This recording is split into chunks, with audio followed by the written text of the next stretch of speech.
Hello guys, for today's video ay tuturo ko sa inyo kung paano i-adjust or paano i-set ang time nitong Seiko Radio Wave Control Solar with reference number na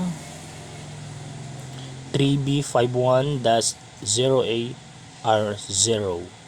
Pero bagong lahat, kumuha muna kayo ng matulis na bagay kagaya nitong ballpen, at kung wala namang ballpen pwede rin lapis, at kung walang lapis any metal na matulis. Ang una nyo lang gawin guys ay hilain nyo lang itong crown, at pagkahila nyo sa crown, press nyo, at kapag nag stop na yung second hand nya, press nyo dito banda gamit ang ballpen, isang beses lang. Kapag nag back to zero na siya, press nyo ulit dito.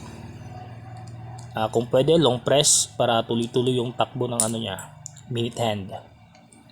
For example, kung gusto nyo i-set siya sa, for example, set natin sa 2:45.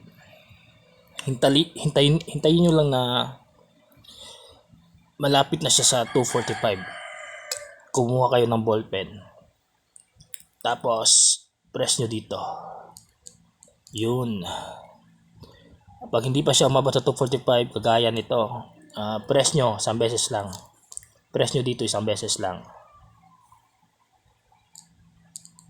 Yun. Yun na nga. Nasa 2:45 na siya. At pagkatapos, hilain nyo ulit ang crown. Tapos, press ulit. So, yun na.